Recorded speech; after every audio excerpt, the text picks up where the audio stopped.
Yeah, mga kamatik, magandang hapon na naman mga kamatik. Na madali pa ako mga kamatik. Dito ulit tayo sa bakanting lote at magte-testing tayo ng panibagong dibaso na naman mga kamatik. Dalawang kulay, puti at pula. Ayan. Isa lang hindi na lang ni Kamatik. Dahil kasi mga kamatik, 5:30 na. Ayan mga kamatik, malakas pa hangin. Natsyempohan na naman natin. Kaya lang mga kamatik, medyo makulimlim na naman.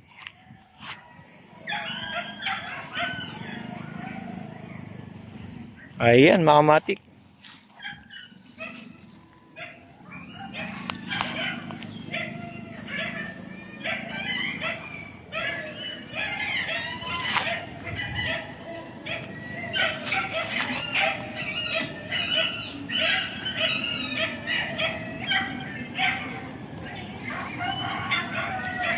Ayan mga kamatik, lagi maingay yung aso.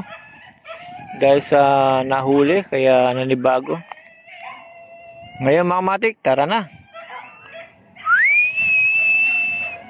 Sasabay lang natin mga kamatik. Sa malakas na hangin. Ayan, 1, 2. Ayan na mga kamatik, sinabay na natin sa malakas na hangin. Larga. Hila. Larga. Hila. Hila uli. Ayan, mga mati ko steady lang.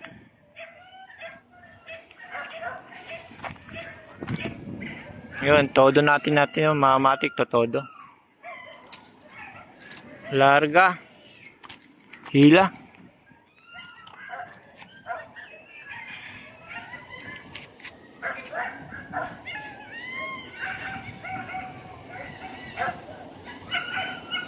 Ayun, mga kamatik, no?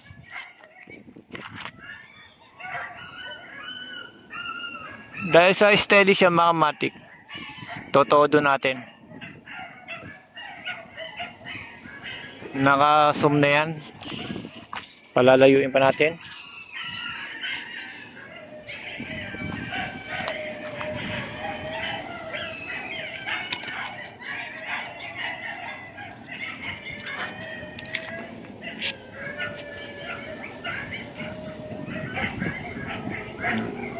Ayan mga kamatik, yan ang lipad ng dibaso mga kamatik. Pagka malakas ang hangin, steady lang siya mga kamatik. Napakagandang tignan.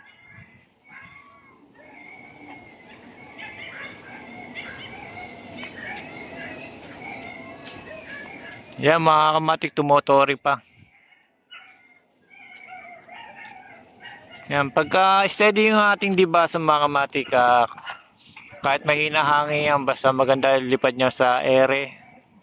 Ayan, katulad niyan.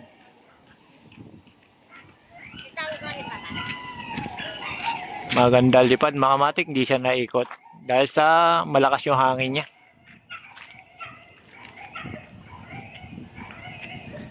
Nakita yung mga puno, mga kamatik, kumakampay-kampay.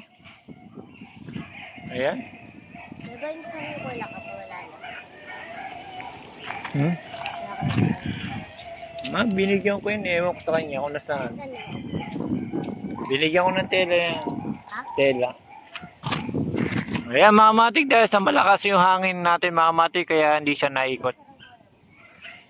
Dahil sa turok mga kamatik at malayo na. Ayan, para makita nyo mga kamatik, susum natin para makita. Ayan.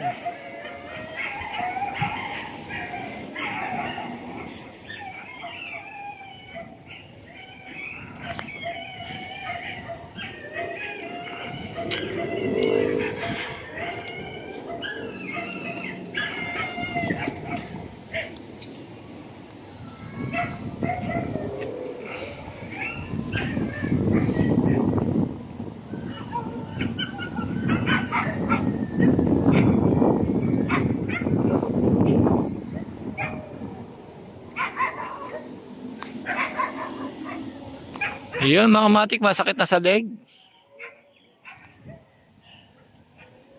Dahil sa masakit na leg ko mga matik, medyo unat-unat natin mga matik. Turok siya mga matik ko. Hindi nyo na makita dahil sa sobrang taas mga matik. Pero pagka nasum ko yan mga matik, medyo makikita nyo na yan. Ayan.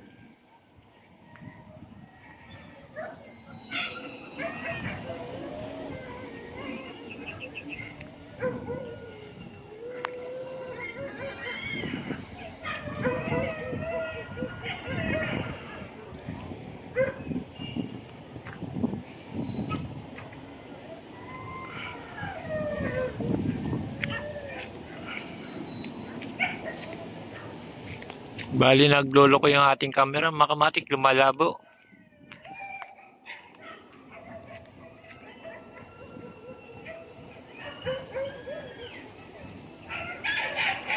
Medyo ikirin ko muna makamatik para malinaw na malinaw.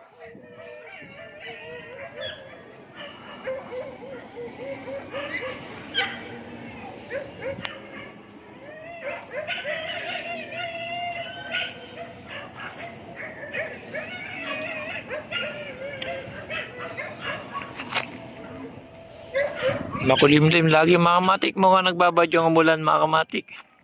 Na hindi matuloy-tuloy ang ulan nito. Kanina umaga medyo umambon-ambon. Kala ko ngayon mga kamatik uulan. Pero hindi naman. Kita niyo mga kamatik, napakaganda ng dibaso natin mga kamatik. Oh. Paikutin ko mga kamatik. Ayaw umikot mga kamatik.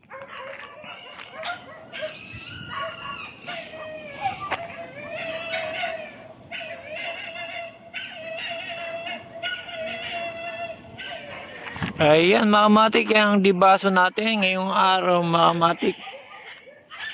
Araw ng Sabado.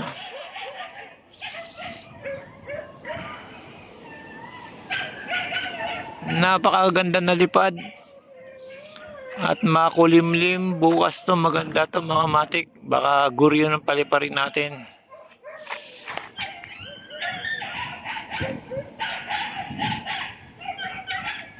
Mga mga kamatik ang hinahanap ng mga customer ko para kayang-kaya nila ilarga kahit maraming tali. Dahil sa mga customer ko mga kamatik, gusto nila yung sobrang taas. Yung di na nila nakikita yung kanilang saringgola.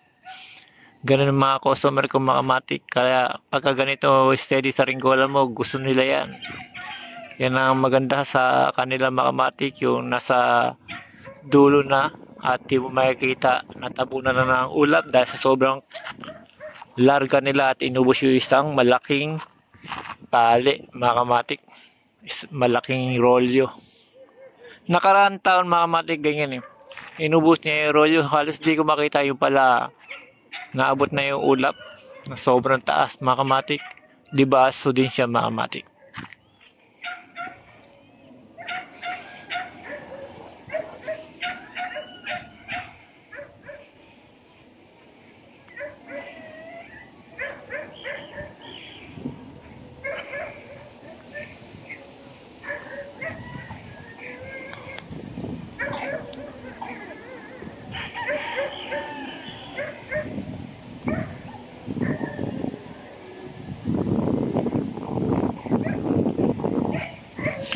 Yan mga matik, hanggang dito na lang, ikirin na natin mga matik para bukas naman tayo magpapalipad at magte-testing ng ibang saringgola. Sa ngayon mga matik, mayroon akong ginawang bagong saringgola. Ituturo ko rin sa inyo kung paano siya gawin mga matik. Napakasimple lang.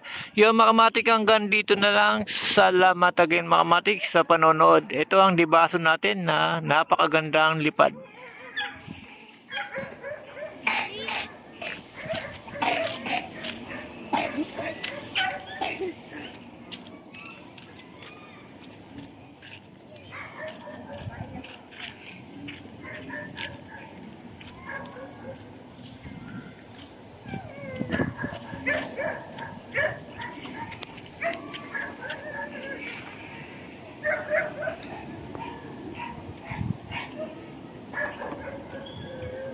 Iya, mga matik, naikid ko na rin sa wakas. Nangalay yung aking braso kakaikid kasi ito lang yung ikiran ko. Pero kung lata to mga matik, ang bilis lang ikirin.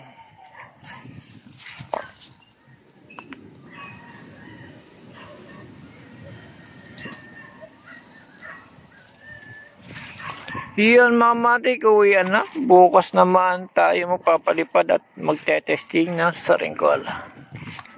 See you mga matik. Salamat sa panonood. Pumipiyok pa si Duka Matik mga matik. Okay lang yan, natural yan, kasama lang sa buhay yan. Salamat again.